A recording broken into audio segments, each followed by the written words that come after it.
Hello, everybody. I'm here to talk about the brand new Beatles Anthology Volume 4 that we've all been waiting for, that has new material on here, mixed in with stuff we've already had, and I'll get into that. I'm going to decide later what I'm going to do. I don't see myself getting the large LP box, but you never know. But right now, I don't really feel I'm going to get interested in buying it. And the other thing is, I do want to at some point get the first three, Anthology 1, 2, and 3, with the new slightly remastered versions. So I'm going to be getting the whole thing as far as the box set that has the four of these anthologies in it. But now let's just talk about this. First thing, personally, when I look at this, I don't care for the digipack. This is the cheap cardboard LP album like digipack, which a lot of people like digipacks. Not me. I'll go into detail with that a little bit. They're flimsy. They get easily damaged. There's the inside. I don't like the way the CDs and digipacks are jammed in there in the side. Hey, a lot of people like this stuff, this way. Okay. They have the booklet in here, which I'll show you in a bit. The booklet comes out, and good luck trying to get it in easy. You're going to really get it in there properly. I much prefer the old 90s ones. I'm a jewel case fan. This is one of the old ones. This is volume 1. It opened up very handily like that. And there was the disc. The booklet's easy to get to. Second disc easy to get to. I much prefer these. So that's just a little quibble. I'm trying to be transparent here and honest. I'll tell you what I like and what I don't like. So that's the start. Okay, the booklet. It's a nice booklet. Goes through all of the tracks, pictures, but also tells you all the details of all the songs. So, really nice that they include these whenever they do an anthology release. Now let's talk about the material. Okay, we've got some new stuff here, which is the most exciting stuff to old-time collectors like me and old-time fans. Some of the stuff we've already had released on like the bonus tracks for the box sets that came out, the deluxe versions. We've had some of those already. We've also had some of these tracks released as like CD single bonus cuts on some certain CD singles of Real Love or Free as a Bird in the past, going back to the 90s. It's going to be a little bit of information I'll give about that. I'm not even sure exactly right now, without looking at old notes, what stuff is repetitious and what's not. I'll do my best as I go along. I'm not going to talk in detail about every song here, but I will highlight some ones that I personally enjoyed the best on the new Anthology 4, and some things I didn't care about and give a hoot about as much. We start out with Disc 1. Disc 1, again, if you can pry it out of here, fingerprints all over, pry it out of there. It's tight. Oh, it's tight. Look at that. I hate it. I hate it. I'm not even going to take it out. It's an Apple disc. Apple. Side 2 is the sliced apple. Side 2 is, I should say, disc 2. And it was easier to... I was going to say it was easier to get out. Not really. It's really wedged in there. I don't need it this way. Okay. People who say I never criticize, well, I do when necessary. Okay.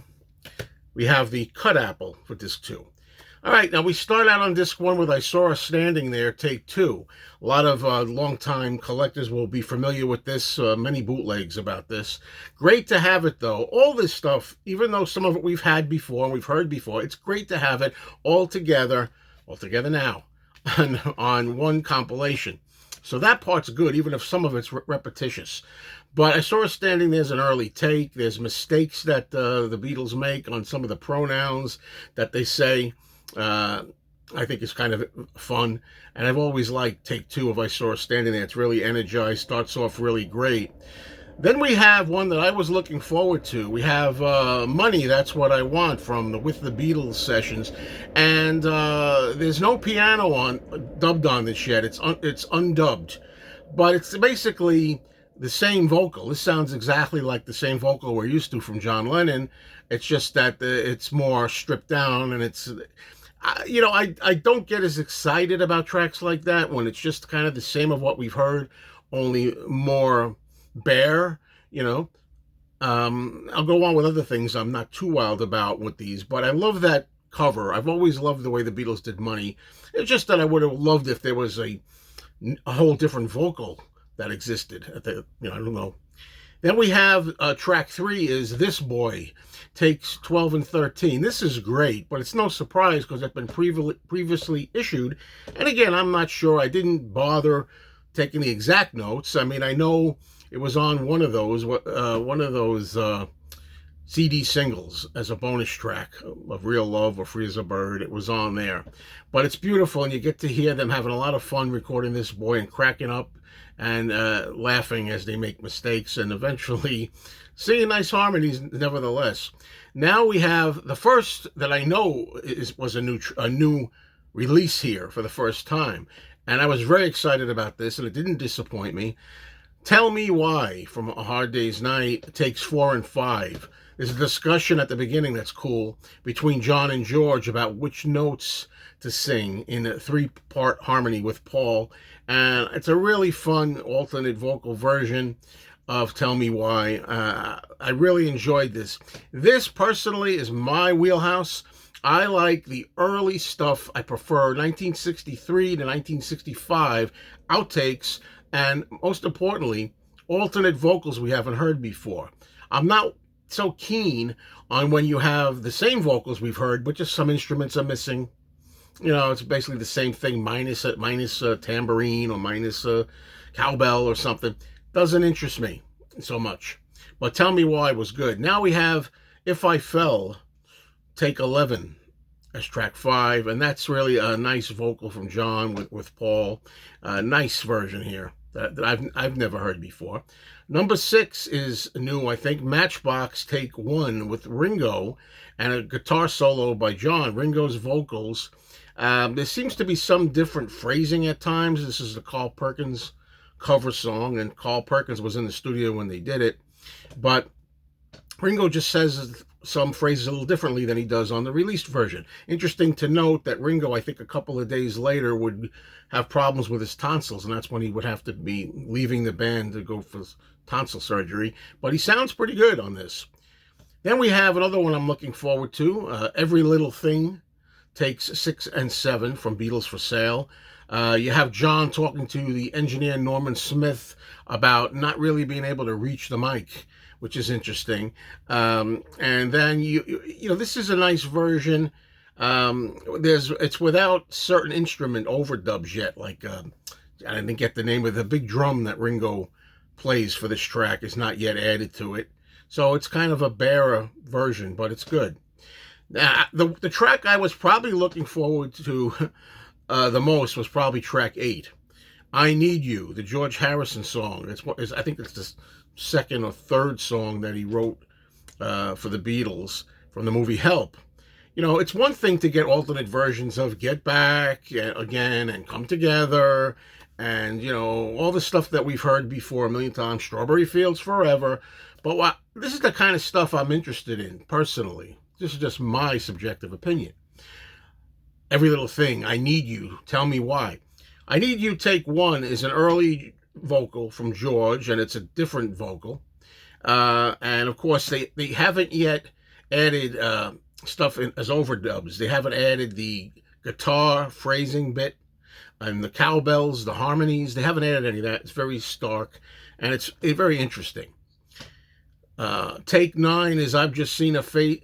Track 9 is take 3 of I've Just Seen a Face, which has been showing up on YouTube. It's great. It's great. It's as good as the released version that they did. What can you say? A little country feeling to it. Very good. Then we have another track that made it to YouTube early. Take 1 of In My Life. This being the 10th track. It's a gorgeous version. A John vocal is beautiful on it. It's again very close to the one that was released. You don't have the middle instrumental part in there, but it's a good alternate vocal, and I love it. Very good. Here's the first real big disappointment on the disc. It's track 11, Nowhere Man. I was expecting Nowhere Man to be really, really interesting because it was Nowhere Man early version, I think. Let's see, what's the note here? Nowhere Man first version, take 2. Very disappointing because it's mostly instrumental. Only the opening is sung. It's the chorus. You have the opening chorus sung at the beginning and differently in a way, but then the rest of it's just instrumentals. I'm also, personally, just for me, not very interested in just instrumental tracks, sans vocals. It doesn't really do much for me. So that's Nowhere Man. Then we have Gotta Get You Into My Life, track 12. It's a nice version, but you see now here, I can't recall if this was on the Revolver box yet or not. It's been a while since I've heard these other things. A lot of people say we get these extras, we play them once, and then we kind of file them away. I don't recall this. It's a nice version, Gotta Get You Into My Life. Then we have track 13, Love You Too, take 7, George's song from Revolver. Not much I have to say on that. Then we have 14, Strawberry Fields Forever, take 26. I don't know, 40-something years ago or whatever, I would have a lot to say about this, but I'm kind of Strawberry Fields Forever'd out. We've heard so many different versions of Strawberry Fields Forever and working on it, so I'm glad it's here, take 26, but I'll pass on talking about it. Number 15, She's Leaving Home, take 1, instrumental. Gorgeous, beautiful, but again, I would rather hear an alternate vocal. And I realize as I say this, for some of them, may not be any alternate vocal. This is all they ever did, one pass. But I'm just saying I don't really enjoy just, the instrumental bits without the vocals. So it doesn't do much. Now, here's a track I was looking forward to, and it really didn't disappoint me. Track 16, Baby You're a Rich Man, takes 11 and 12, which I believe is the first time we've heard this. This is brand new. And there's a lot of fun talking and goofing around before they really get into the song. And there's a bit where they're asking for things to come. I think John wants a drink or something, and Paul says to get the cannabis, get me some cannabis or something to that effect. And according to the booklet, this was a joke in a way because Mick Jagger had been in trouble for cannabis or something. So I think that might be the joke. And I think the Rolling Stones were in the studio. But Baby You're a Rich Man is it's a very interesting version. I'm happy with it. Okay, so now we go to 17, which is All You Need Is Love, a rehearsal vocal for the BBC broadcast. And I wasn't expecting much out of it, but there's a very interesting version, and I was surprised. I think this is actually the day before the actual broadcast, and John's vocal is different, and I really loved hearing it. It's a different version, so that was fun. Okay, number 18, we have The Fool on the Hill instrumental. Sorry, no comment, not interested. And disc 1 closes with 19, I Am the Walrus, take 19, strings, bass, clarinet overdubs. Again, just the instruments, no vocals, okay, so, but I gotta say, it's one of my favorite songs, so it's a charge to hear all that kind of walrusy music on there. All right, let's go right along to disc 2. Disc 2 starts out with Hey Bulldog, take 4, instrumental. Again, sounds like the regular Hey Bulldog we're all used to, but it sounds like just if you went over to your speaker and turned off the vocals and just left the music. So I'm not interested. You're just listening to the same version, but without the singing. Not interested. Number 2 is Good Night, take 10. And a little bit of take 5 put onto it. I think a guitar or something. It's Ringo with beautiful harmony from John, Paul, and George. I'm pretty sure we've heard this version on the White Album Deluxe. Nice to have it all here. While My Guitar Gently Weeps is next, take 27. George admits at the end he tried to do a Smokey Robinson falsetto, but he says, which I aren't. Or something like that means I'm not Smokey. which is funny. Number 4 is You're So Square, Baby, I Don't Care. Moving right along. Number 5 is Helter Skelter, the second version, Take 17. As I say, I'm more excited personally by the earlier stuff. Number 6 is I Will, Take 29. Again, how much of this has been heard already? I am not 100% sure just now. Number 7 is Can You Take Me Back, Take 1, the little bit that comes in before Revolution 9 on the White Album. And I remember hearing this on the White Album Deluxe set. Julia, 2 rehearsals of Julia, very nice. I think I've heard those, and maybe John talking about guitar finger picking. Get Back, Take 8, yeah, okay. Octopus's Garden, rehearsal, okay. Don't Let Me Down, the first rooftop performance, is track 11. It's very nice to have it here with John's Reezy Gobbly Blue Jay Go, or whatever he makes the mistake on. But number 12, we have You Never Give Me Your Money, take 36. Nice. Then we have 13, which is Here Comes the Sun, take 9. Different George vocals. Again, was this on the Abbey Road compilation box? I don't know. Then we have track 14, which is Something, take 39. Instrumental strings only. I've heard this before, I think.